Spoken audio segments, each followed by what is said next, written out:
Hey, welcome to vlog 26. Late start today because I was up late last night editing my daughter's vlog. She's now a vlogger.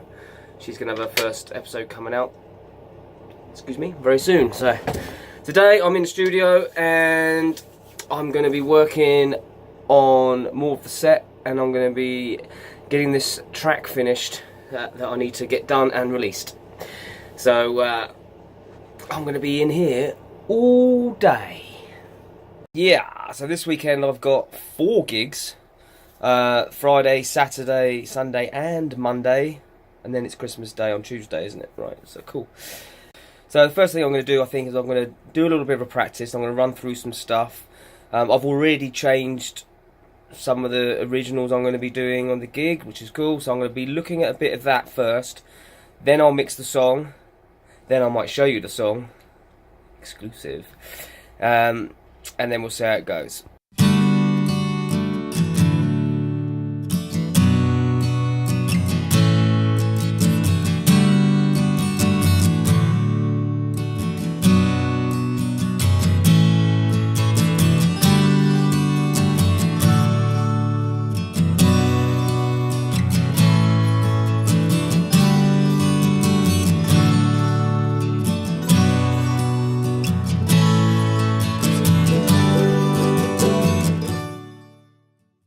So as you can see, I'm pretty much slumming it. Got the tracksuit on, which is nice and comfy, but it doesn't matter, I'm not going anywhere.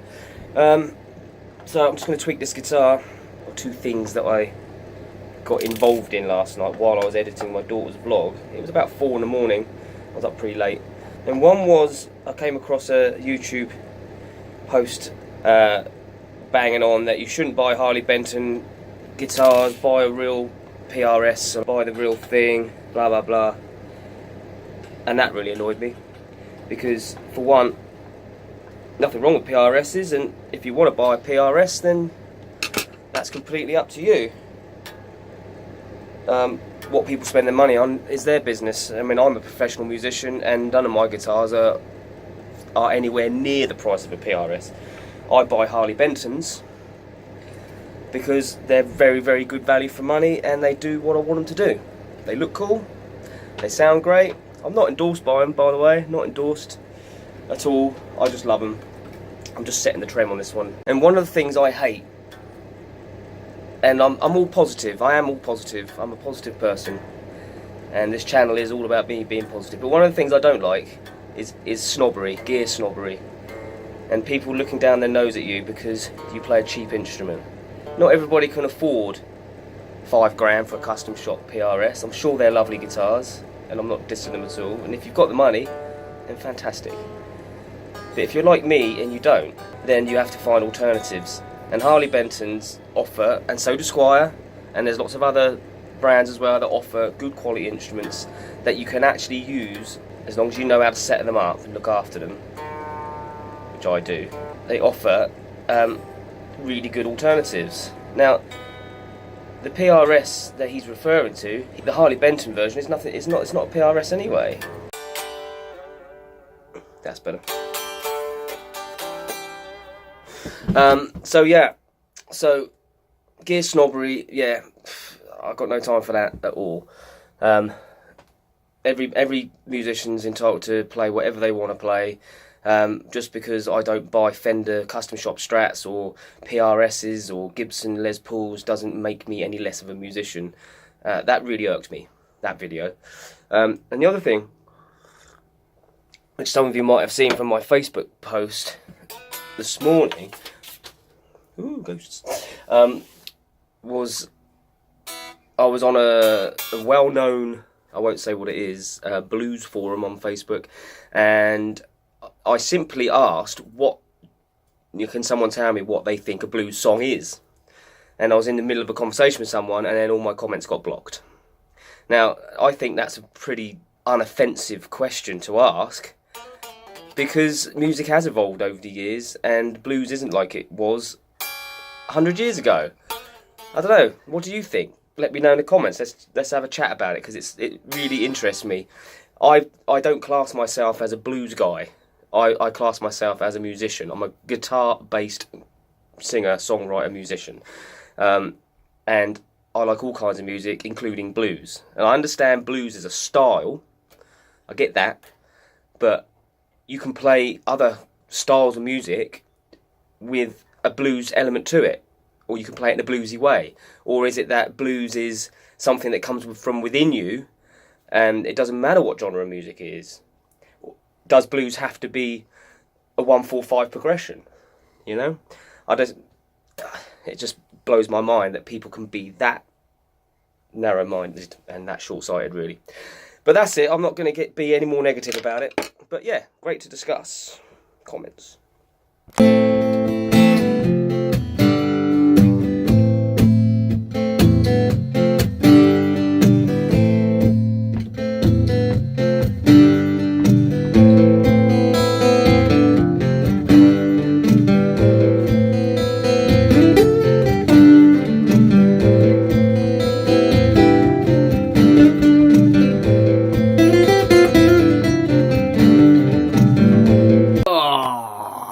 So I've been rehearsing for a few hours.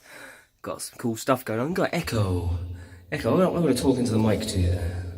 How's that? Is that sexy? I've been rehearsing for a few hours and now I feel all sexy. Yeah, so I'm going to mix the record.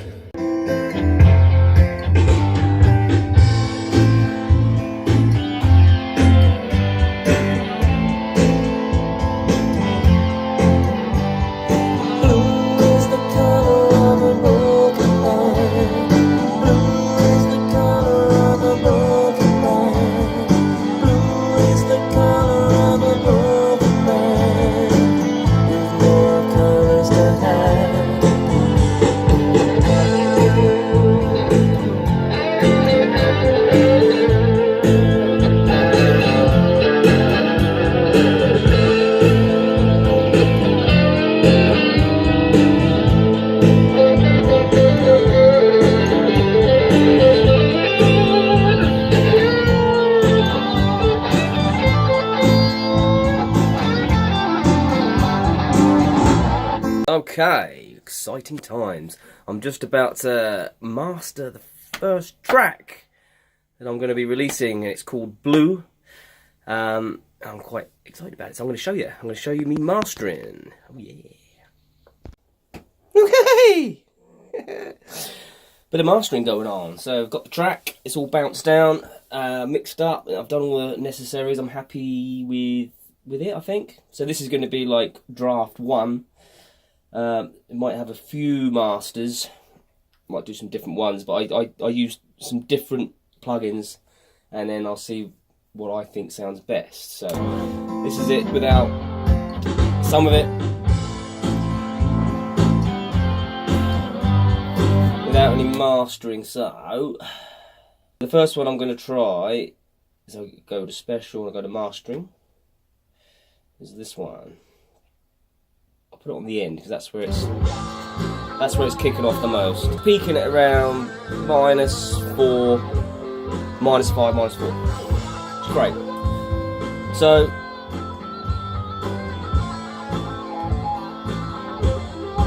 what I tend to do is I tend to always take a bit of the top down, a bit of the bass down, and around 200 down, only because I know my speakers. And then when you go and put it on a stereo or in the car or something, it's always too bassy, too trebly. So I'll do that first.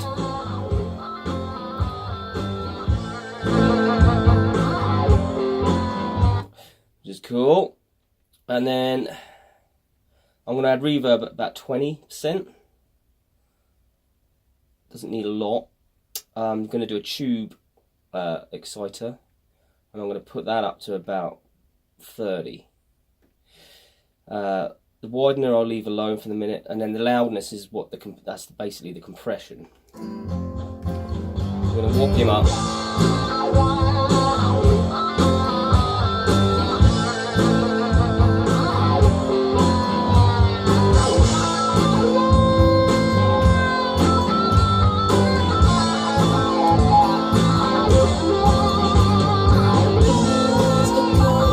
don't want to over compress it.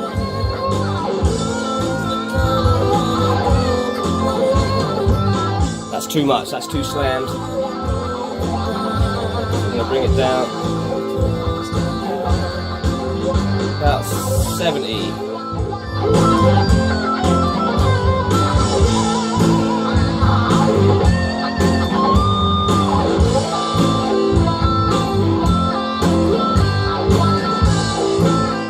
Put the gain up about 2 dB. Okay, so that's one way to do it. So let's have a listen to the beginning.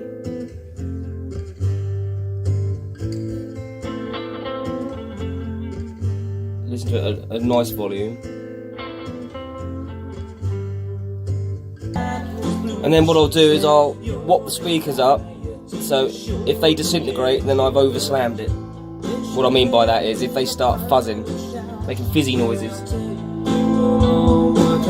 But as I turn it up, it's still clear. It needs to be clear at loud volume as well as clear at low volume.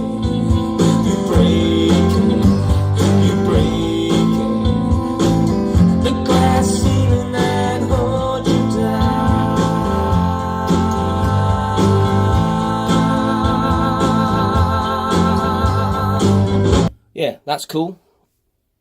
Right, so I'm going to save that down as Master 1.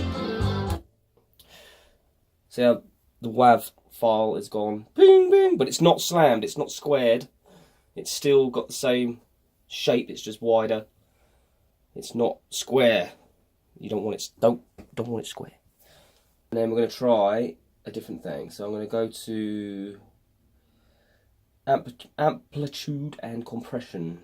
And I've got a multi-band here somewhere. Right, yeah, multi-band compressor. This sometimes can work really well, sometimes not as well. But we'll see how it goes. So I'll try one of the defaults first. I quite like Classical Master.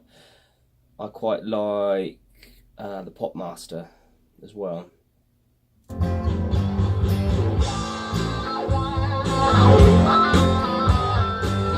And you could adjust things if you want to, but bring the gain up a little.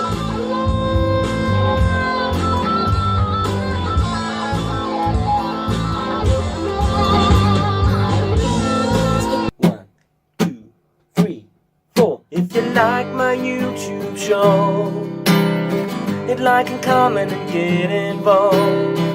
If you dig my vibe, then hit subscribe and never miss an episode of my YouTube show.